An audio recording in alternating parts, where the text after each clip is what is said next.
Crazy Crab in the house, and today we're talking about the rise of Skywalker, and the initial reactions are out, and I'm going to tell you straight up, I don't care what they say, this is an absolute train wreck. You don't even have to watch the movie to know that. If you've been following the leaks, you definitely know that the leaks are freaking embarrassing. They are absolutely awful. This is like a spoof. It is one of the worst freaking plots or outlines for a movie I've ever freaking read. It is like an 8-year-old, maybe a 7-year-old came up with it. A dumb 7-year-old. It is bad. But anyway, we knew that it was going to be bad after episode 8. There was nowhere to go after episode 8. Episode 8, The Last Jedi, completely destroyed this franchise. A franchise that was already looking pretty shaky after episode 7. Could have still been salvaged, but after episode 8, no, this thing is dead on arrival. Episode 9, first Rise of Skywalker reaction says sequel feels like an apology for The Last Jedi. Well, I guess that's nice to hear, but a little too late for apologies. You've been calling us racist and sexist for the last 2 years. Now, all of a sudden, now we're seeing little things come out against The Last Jedi. It's getting popular to talk bad about The Last Jedi. It's getting popular now because we've been right all along, and the truth eventually gets exposed. I mean, eventually, people are going to get on board to the truth because more and more people, the public, is going to come out and say, hey, this movie, Last Jedi, was just horrible. As far as a sequel to The Force Awakens, as far as a movie that's supposed to lead into yet another movie and be part of a trilogy, one of the worst movies ever made, period. It is awful.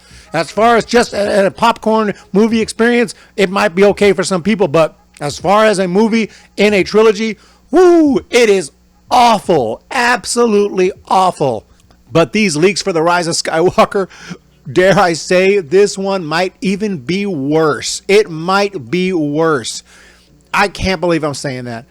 Wow. Even John Campea, the shill of shills, came out of The Rise of Skywalker saying he was disappointed. Now, maybe that's because he knows that's the popular reaction now. That's what he has to say. So you can't really trust anything he ever says because he's just a complete shill. Because when he first watched The Last Jedi, he said he loved it. It was the greatest thing since sliced bread. And then lately, in the last couple of months, he's acting like, it's one of my least favorites. Really?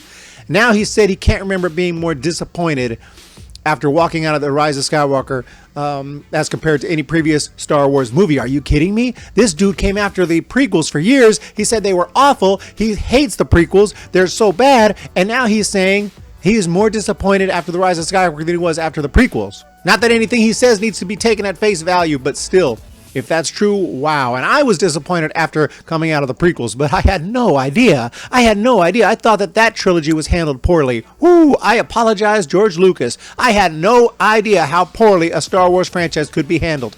No clue. Kathleen Kennedy and company have shown that the way that the prequels were handled was just fine. Wasn't as good as the original trilogy. Lots of problems with the plot, lots of problems with some dialogue, lots of issues there with some of the fan service. You know what? Compared to this trilogy, it was absolutely brilliant. Absolutely brilliant. And I'm saying I never thought I'd see the day where I said the prequels were brilliant. Compared to this trilogy, that's what they were. This trilogy is an absolute dumpster fire, an absolute joke. It is absolutely pathetic. They've been throwing crap at the wall, making it up as they go, not giving the first F about Star Wars or Star Wars fans, and this is what we got. An absolute pathetic joke of a trilogy. Let's check out these reactions. Okay. The Rise of Skywalker is everything I wanted it to be, Jake Hamilton, because there's never been a Star Wars movie like this before. It's scary. It's dark and scary, but hopeful and beautiful. It ends the trilogy while also ending the saga as a whole. Thank God. I know I'm rambling, but I worship this movie. Didn't mean to click that link, and my internet is slow.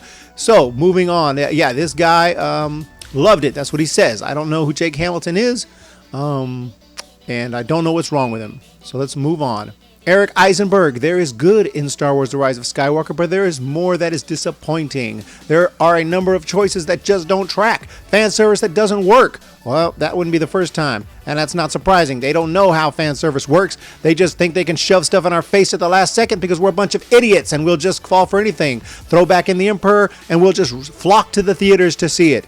Who are the idiots is my question. We know who the idiots are.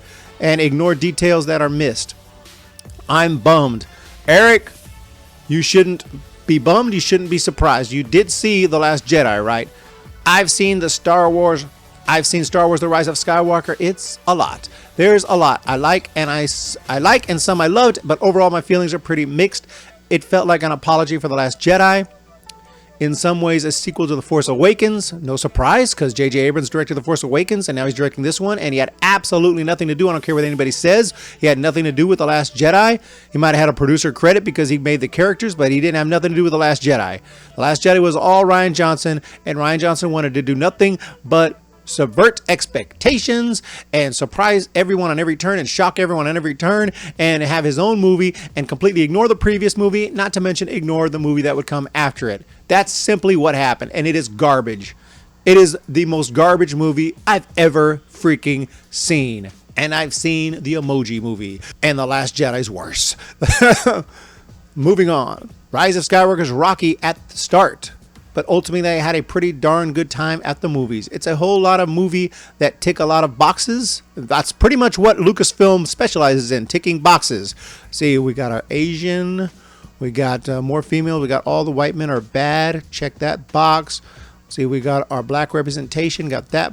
Check that box here. We got our lesbian representation. We got our pansexual representation. Maybe too many boxes. It ticked many of, it ticked many of mine. It ticked many of mine. It may tick some of yours. What is with this ticking? There will be many opinions. This is one of them. Christian Harloff, I'm not a fan.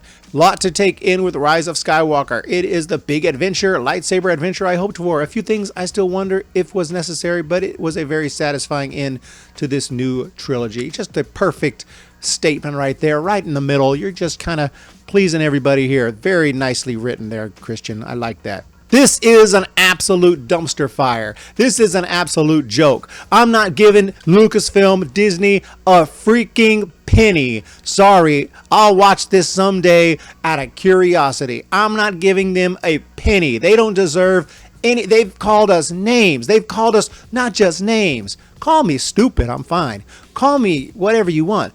They call us racist. They call us sexist. They call us misogynist. They've been, I don't care.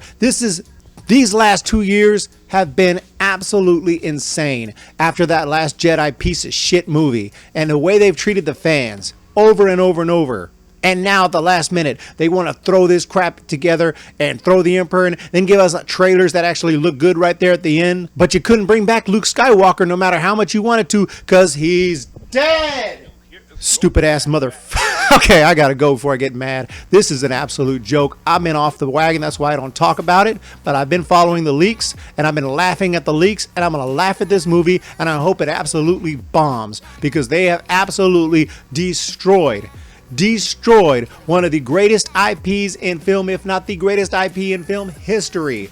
They took it, they shit all over it, they burned it, I can go on and on what they did to this freaking IP. Not just because of their identity politics, although that is the main thing, because that's what they cared about. But you know what? Hiring storytellers that don't give a damn. And I remember they made sure that the entire story group was female. They said the whole story group is going to be female. Okay, first of all, that's speaking of sexist, that's complete discrimination, but that's beside the point.